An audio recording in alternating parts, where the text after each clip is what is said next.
The sun is often described as calm, constant, and dependable. Every morning it rises, every evening it sets, and for most of human history it has appeared unchanged. But in reality, the sun is not stable in the way we imagine. It is a massive, active, constantly shifting ball of plasma, driven by forces so powerful that they regularly release more energy in seconds than humanity has ever produced. Right now, in 2025, the sun is entering one of the most active phases of its natural life cycle. Scientists call this phase solar maximum, and it represents the peak of the sun's magnetic activity. This is not a sudden event and not a disaster announcement, but it is a period when solar storms, flares, and eruptions become more frequent, more energetic, and more disruptive to the technology modern civilization depends on. To understand why scientists are paying close attention to the sun right now, we first need to understand what solar maximum actually is, why it happens, and why its effects matter far more today than they did in the past. The sun operates on a repeating magnetic cycle that lasts, on average, about 11 years. During this cycle, the sun's magnetic field slowly twists, stretches, and reorganizes itself. At the beginning of the cycle, known as solar minimum, the sun appears relatively calm. Sunspots are rare, solar flares are infrequent, and space weather around Earth is generally quiet. As years pass, the sun's magnetic field becomes more tangled. This is caused by the sun's differential rotation, where the equator rotates faster than the poles.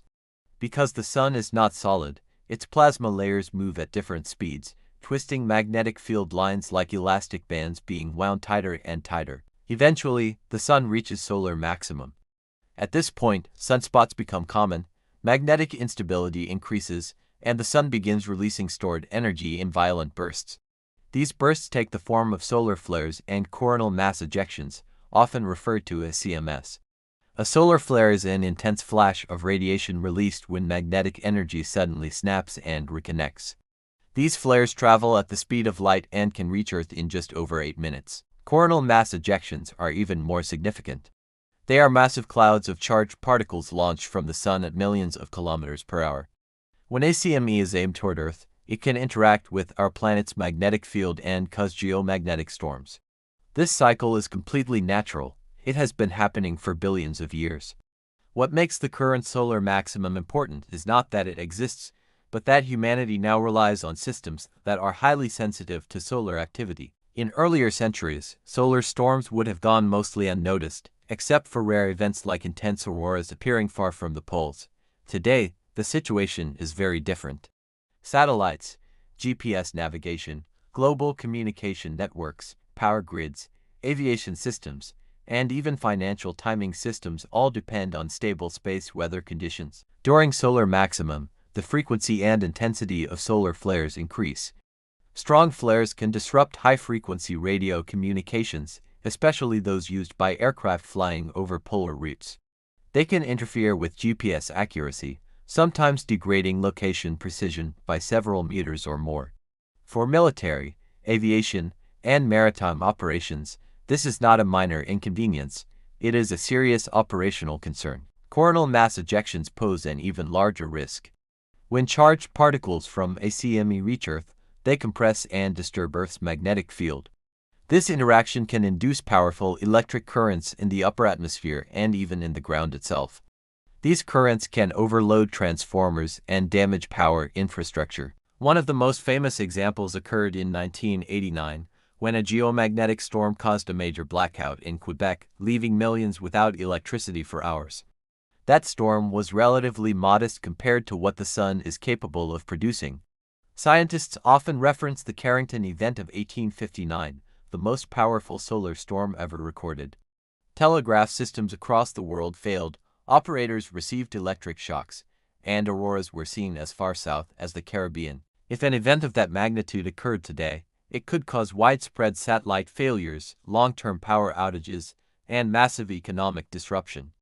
As we move through 2025 and into 2026, solar activity is expected to remain high. Observations show that the current solar cycle is slightly stronger than initially predicted. Sunspot numbers have risen rapidly, and several significant solar flares have already been recorded. This does not mean Earth is in immediate danger. Earth has a strong magnetic field that protects the planet by deflecting most charged particles. However, that protection is not absolute. During intense solar storms, some energy penetrates the magnetosphere and interacts with the atmosphere and surface systems. Another factor increasing concern is that Earth's magnetic field itself is not static. It has been slowly weakening over the past 2 centuries. Regions like the South Atlantic anomaly already allow higher levels of radiation to reach satellites in low Earth orbit. When increased solar activity overlaps with a weaker magnetic field in certain areas, the risk to spacecraft electronics increases. Satellites are especially vulnerable during solar maximum. Increased atmospheric heating caused by solar radiation can cause Earth's atmosphere to expand slightly. This increased drag affects satellites in low orbit, causing them to lose altitude faster. Operators must perform more frequent corrections, and older satellites without sufficient fuel can re-enter the atmosphere prematurely. Astronauts are also affected. On the International Space Station, crews are monitored closely during solar storms. In extreme cases, astronauts may be instructed to move to more shielded areas of the station to reduce radiation exposure. It is important to separate scientific reality from exaggeration. Solar maximum does not mean the sun is becoming more violent overall or that Earth is approaching a catastrophic event. The sun is not waking up in a dramatic sense. It is following a predictable cycle governed by plasma physics and magnetic dynamics. What has changed is humanity's vulnerability. Modern civilization operates on a thin layer of technological systems that assume stable conditions.